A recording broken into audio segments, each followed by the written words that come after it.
अर्थ जो जल रही है, क्या इंसान अपनी धरती को बचा पाएंगे? Hey guys, welcome to my channel. आज से हम एक नई टीवी सीरीज स्वैलोड स्टार को स्टार्ट कर रहे हैं।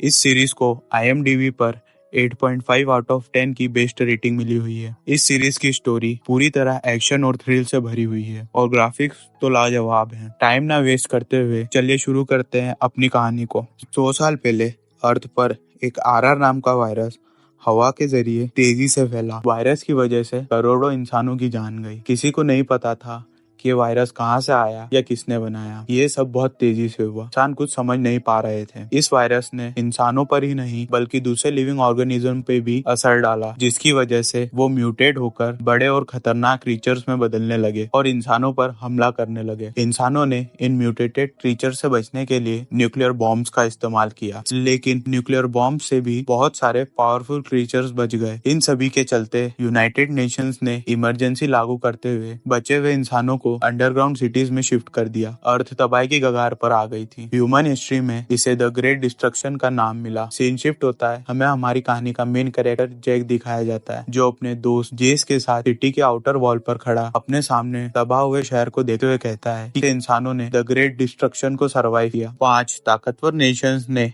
एक मिलिट्री अलायंस बनाई और क्रीचर्स के खिलाफ वॉर शुरू की। इंसान अपनी एडवांस टेक्नोलॉजी और डिटर्मिनेशन के साथ क्रीचर्स से वॉर जीतने लगे, लेकिन इस जीत में सबसे बड़ा हाथ मिलिट्री के स्पेशल ग्रुप मार्शल प्रैक्टिशनर के वॉरियर्स का है। मिलिट्री के इस ग्रुप में सिर्फ कुछ स्पेशल लोग ही जा सकते हैं, जिनके पास वायरस की वजह से स्पेशल एबिलिटीज आ गई थी। इस स्टोरी में इन्हें वॉरियर कहा गया है। जैक अपने दोस्त से कहता है, मैं भी फ्यूचर में एक वॉरियर बनूंगा। इन बातों के बीच जैक की नजर आसमान की ओर जाती है। उसे वहाँ पर कुछ हलचल दिखाई देती है, पर वो दोनों उसे इग्नोर कर अपने स्कूल के लिए चले जाते हैं। तभी बेस का अलार्म वार्निंग शो करने लगता है। कमांडर जल्दी से सभी फाइटर जेट्स को फ्लाई का ऑर्डर देता है और हमें बताया जाता है कि एक S रैंक का गोल्डन ईगल बर्ड सिटी की ओर तेजी से आ रहा है, जिसके फेदर्स डायमंड से भी ज्यादा हार्ड हैं। कमांडर गोल्डन ईगल पर फायर का ऑर्डर देता है, मगर गोल्डन ईगल पर मिसाइल और बुलेट्स का कोई असर नहीं हो रहा था। पर वो अपने फेदर की मदद से अपने एक ही अटैक में सभी फाइटर जेट्स को तबाह कर देती है और सिटी की ओर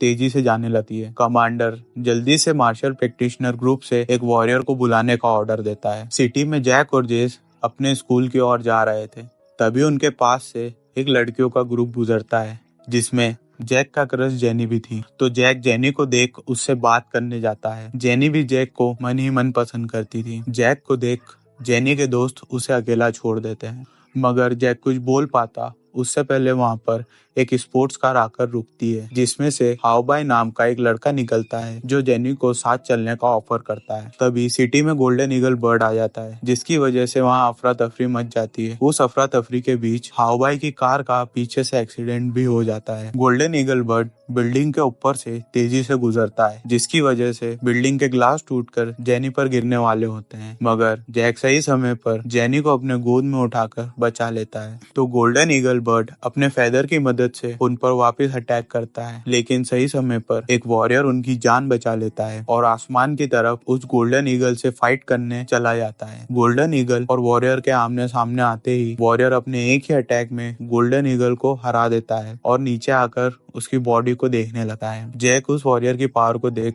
बहुत इम्प्रेस होता है और डिसाइड कर लेता है उसे भी फ्यूचर में एक वॉरियर ही बनना है। फिर हमें स्कूल का सीन दिखाया जाता है। टीचर सभी स्टूडेंट्स को मिलिट्री के एग्जाम के लिए तैयार रहने को कह रहा था, मगर जैक टीचर की बात पर ध्यान न देकर सिर्फ जेनी को ही घूरे जा रहा था। हाउ बाई को ये देखकर बहुत गुस्सा आ रहा था। क्लास खत्म होने के बाद जैक अपने घर जा रहा होता है, तभी हाउ बाई जैक को रोकता है और कहता है, मैं भी तुम्हारी तरह एक वॉरियर बनना चाहता हूँ, तो चलो हम दोनों एक फाइट करते हैं। तभी हाउ बाई के 2 दोस्त आकर जैक को घेर लेते हैं। हाउ बाई जैक से कहता है, हम तीनों मार्शल आर्ट हॉल के सीनियर स्टूडेंट हैं, आज हम तुम्हें अच्छा सबक सिखाएंगे। उसी वक्त मार्शल आर्ट हॉल का चीफ इंस्पेक्टर वहां से गुजर रहा था, तो वो अपने स्टूडेंट्स को देखकर रुक जाता है। तभी हाउ बाई के दोस्त जैक पर अटैक कर देते हैं। जैक उनके अटैक से बचकर एक ही पंच में हाउ बाई का दांत तोड़ देता है। ये देख हाउ बाई एक वेपन का इस्तेमाल करते हुए जैक पर हमला करता है, जिसकी वजह से जैक नीचे गिर जाता है, पर जैक वापस खड़ा होकर तीनों को बहुत मारता है। जैक की ऐसी फाइटिंग स्किल्स को देख चीफ इंस्पेक्टर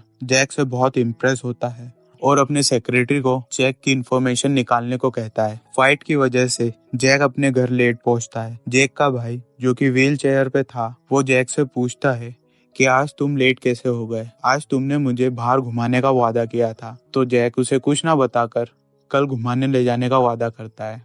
तभी जैक की मॉम उन्हें खाने पे बुलाती है। खाने की टेबल पर जैक के डैड उससे कहते हैं कि तुम्हारी मिलिट्री एकेडमी की फीस बहुत ज्यादा हाई है, हम इतनी फीस अफोर्ड नहीं कर सकते। तो जैक अपने फादर से कहता है आप इस चीज की टेंशन ना लें, मैं अपने टैलेंट की मदद से कोशिश जरूर करूंगा। दूसरे दिन जैक जल्दी उठ के तैयार होकर अपने एग्जाम के लिए निकलता है, पर रास्ते में कुछ गुंडे उस पर अटैक कर देते हैं जिन्हें हाउ बाई ने बदला लेने के लिए भेजा था। मगर जैक सभी गुंडों को अकेले ही पीट देता है, लेकिन इसकी वजह से वो एग्जाम के लिए लेट हो जाता है। एग्जाम हॉल में लेट पहुंचने की वजह से टीचर जैक को अंदर नहीं ले रहा था, क्योंकि वो भी हाउ बाई के साथ मिला हुआ था। तभी वहां पर मार्शल हॉल का वही चीफ इंस्पेक्टर आ जाता है जो जैक के एग्जाम हॉल में जाने की मदद करता है। जब एग्जाम खत्म होने में आधा घंटा बाकी था तो हाउ बाई अपने दोस्तों को इशारा करता है। वो एग्जाम हॉल में फाइट करना स्टार्ट कर देते हैं, जिसकी वजह से जैक की आंसर शीट हाउ बाई के पैर के पास जाकर गिरती है। तो हाउ बाई अपने पैर की मदद से जैक की आंसर शीट को पूरी तरीके से खराब कर देता है, जिसकी वजह से जैक को अपनी एग्जाम शुरुआत से लिखनी पड़ती है। पर शुरुआत से एग्जाम लिखने के प्रेशर की वजह से जैक एग्जाम हॉल में ही बेहोश हो जाता है। दूसरी तरफ हाउ बाई एग्जाम अच्छा जाने की खुशी में अपने डैड और अंकल के साथ सेलिब्रेट कर रहा था। जैक की आंखें हॉस्पिटल में खुलती है। जेनी जैक से मिलने आई थी और उसे उस दिन गोल्डन ईगल के अटैक से बचाने के लिए थैंक यू भी बोलती है। जेनी के साथ हाउ बाई भी आया था जो जेनी के सामने अच्छा बनने का नाटक कर रहा था। उसे देख जैक को बहुत गुस्सा आ रहा था, लेकिन वो अपने गुस्से को कंट्रोल करता है और अपने बैट के हैंडल को जोर से दबाता है, जिसकी वजह से हैंडल पर डेंट आ जाता है। जैक हॉस्पिटल से डिस्चार्ज हो जाता है। उनकी एग्जाम का रिजल्ट आता है जिसमें जैक फेल हो जाता है, जिसकी वजह से वो बहुत परेशान होता है। तभी हमें पास्ट का सीन दिखाया जाता है। हॉस्पिटल में जैक से मिलने वही चीफ इंस्पेक्टर आया था जो जैक को अपना जिजियान हॉल ज्वाइन करने का ऑफर करता है, जिसके लिए उसे एक टेस्ट देना होगा। ये सुनकर जैक बहुत खुश होता है और टेस्ट देने के लिए तैयार हो जाता है।